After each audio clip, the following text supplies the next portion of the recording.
Yo, what is going on? Coach Andrew here, and today I'm going to run you through the kettlebell swing and some regressions that you can use in order to get towards your kettlebell swing. Now, precursor, if you get any lower back pain when you're doing the swing, please put the bell down and use some of these regressions that are going to build you towards a kettlebell swing. Think risk reward. You don't want to injure yourself just for the sake of doing an exercise. Now, we need to think about the kettlebell swing as a hip hinge movement and not a squatting movement. Now what I mean by that is when you do your swing, you're going to want it to look like so. You want to move through the hips as opposed to moving through your knee when you're doing the kettlebell swing. You also want to think about the weight going forward and not up. So whenever you do your swing, the weight is coming from between your legs and it's going out in front of you. Now, one regression that I'll use to teach the kettlebell swing to some of my clients is the pop and chop drill. Okay, so with the pop and chop drill, you're going to set up like you would on your kettlebell swing. You're going to start with your hands by your side.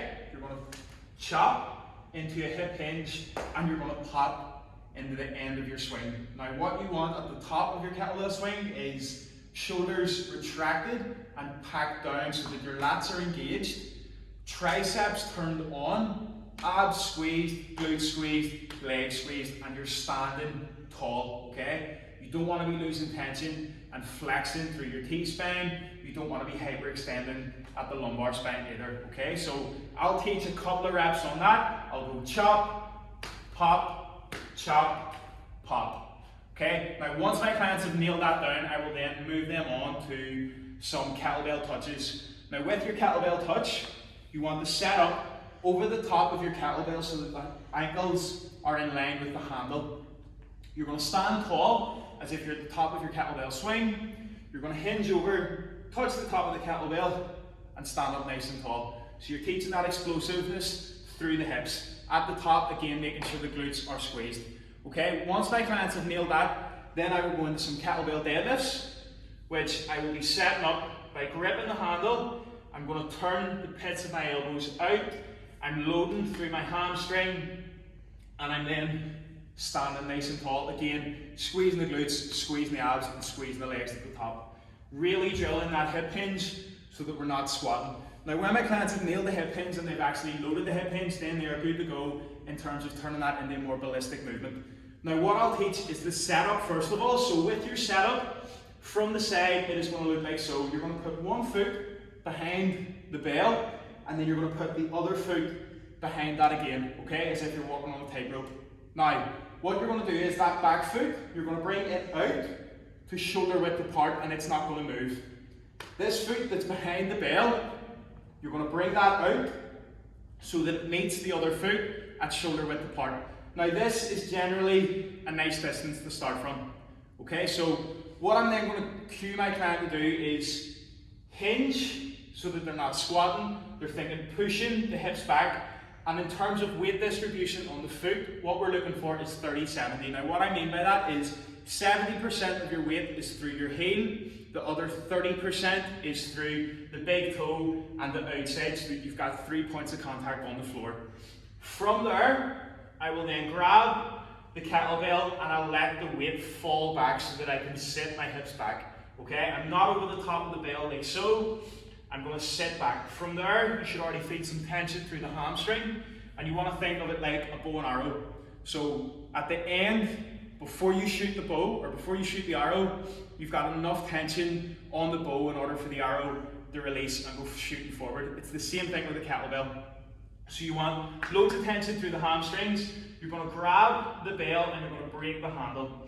Now then what I'll teach my client to do is literally just bringing the bell from here to the hips and then back to the floor again. So you want to think of like a hike pass in American football where the ball comes in between the legs and then I'll set the bell down. So from there, gripping the bell hard so the pits of the elbows are facing out the way again and really trying to pull the shoulders back and down, loading the hamstrings, keeping the abs tight in this position. From here, throw into the hips and then back to the floor again.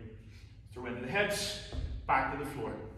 Now once the clients have then got the grasp of that and they know their starting position and how much tension that they need in order for the bell to shoot forward, I will then teach them what is called a pendulum swing, which teaches tension through the lats and breaking through the bell. Okay, so from there, I'm going to grip the bell, again, ripping the bell, and I'm going to think about bringing the bell into my hips, and from there, I'm just going to swing back and forward. Again, keeping loads of tension on the hamstrings, and I'll maybe hit a couple of reps of that. If they're still not experiencing any back pain and it's looking good, we're going to progress on to what's called a dead stop swing. So it's literally going to be one swing, back to the floor, reset. So it's going to look like so. Again, nailing the setup, hinging, thinking of that 70-30 weight distribution, gripping the bell, and then you're going to throw the bell up, come forward, back to the floor. Reset, let the bell fall back, throw forward, back to the floor.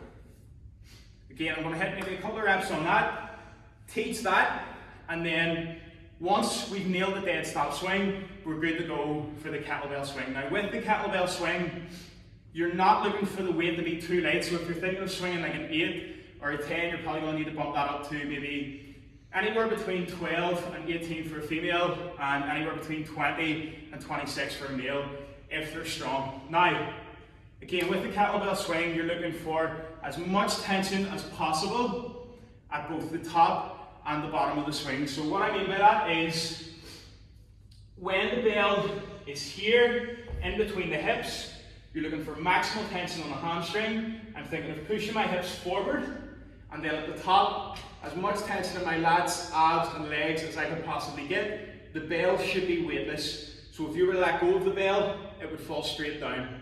You want to think of the bell going between the legs, so if you were to let go, it would come out behind you, and then out in front of you, so if you were to let go, it would go straight in front of you. So kettlebell swing for a couple of reps is going to look like so.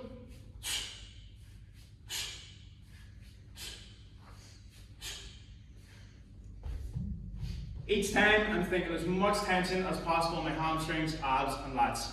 Now again, precursor, if you're getting any tension in the lower back, please set the bell down and get in contact with me. I would love to help you. Peace out.